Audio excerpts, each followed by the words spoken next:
आता काही rapid fire kind of questions. The world loves your smile. पण तुमच्या स्माइलमुळे तुम्ही कधी प्रॉब्लेम मध्ये आला होता का? Any embarrassing moment? स्माइलमुळे नाही, पण मी सांगेन की मला म्हणजे आई बरोबर बसायची मी गायला तर खूप आवडायचं.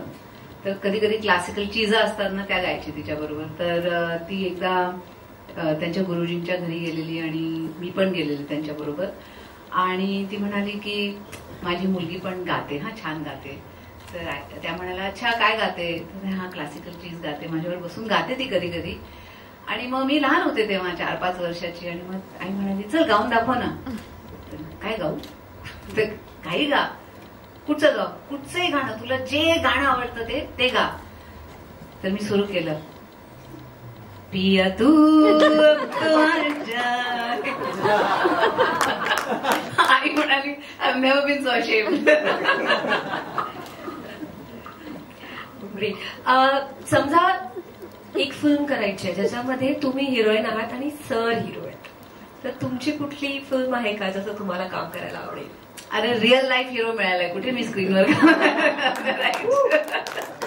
रिअल लाईफ मध्ये आहे hero. So I don't think I need one on the screen. Art imitates life, life imitates art म्हणतात ना, तसं आमचं जीव आहे आणि तसं तुमचं जीव आहे. We are living the best life we can have. We have all of you with us. So that makes it the best, and there's no reason.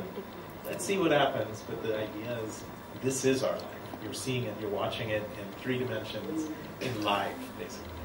So he's saying we are hero-heroine of our own lives. Sir तुमच्याबरोबर कधी dance करतात का? हो करतात ना. करतात खूप ना. आणि त्यांचं मराठी फार इंटरेस्टिंग आहे, तर तसं तुम्ही आम्हाला इमिटेट करून दाखवाल का? नंतर ऐकावं लागेल.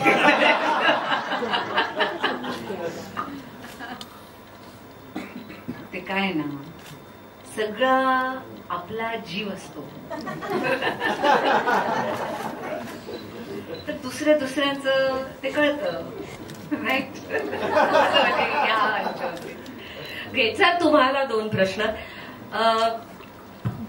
माधुरी मॅमच्या फिल्म मधला कुठला फेवरेट तुमचा डायलॉग आहे? Can you? मी आधी हिंदी बोलत नव्हतो, आता शिकलोय.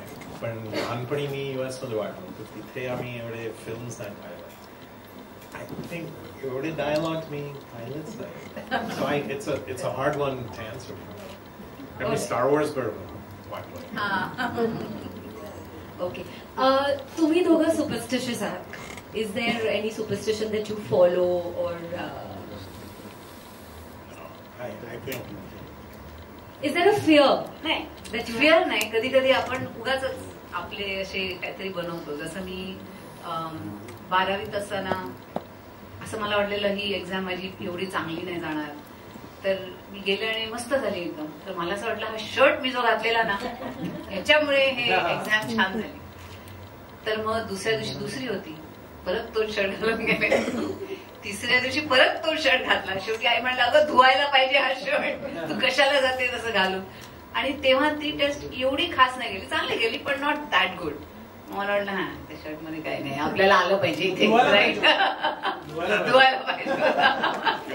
पण अशा छोट्या छोट्या गोष्टी होत असतात. आणि आय थिंक कुठेतरी लाईफ मध्ये बॅलन्स असला पाहिजे. अंधश्रद्धा असते, श्रद्धा असते. लाईक राहुल म्हणाला, श्रद्धा ही आपल्याला खूप सशक्त बनवतं, आपल्याला स्ट्रॉंग करतं. अंधश्रद्धा कधी कधी आपल्याला वीक बनवतं. पण काही श्रद्धा अंधश्रद्धा काही असो, आय थिंक लाईफमध्ये बॅलन्स पाहिजे. कारण शेवटी आपलं जे लाईफ असतं ते आपणच घडवतो, आपलं जीवन आपणच घडवणार आहोत. तर त्याच्यासाठी दुसऱ्यांचं ऐकून काहीतरी करायचं वगैरे त्यापेक्षा तुम्ही आपल्यावर मेहनत करा आणि लाईफमध्ये तुम्ही पुढे व्हा. तर अशीच काहीतरी आमची ही फिल्म पण आहे. So that's what I strongly believe. आणि आम्ही कुठेतरी असे थोडेसे सुपरस्टिशियस आहोत की जानेवारीमध्ये रिलीज होणाऱ्या फिल्म सुसाट चालतात. आणि ही फिल्म 5 जानेवारी 5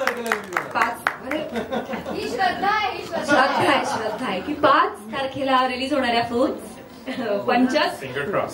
सो पंचक 5 तारखेला रिलीज होणार आहे आणि ती सुपरहिट होणार आहे. त्यामुळे please go and watch it in the theatres.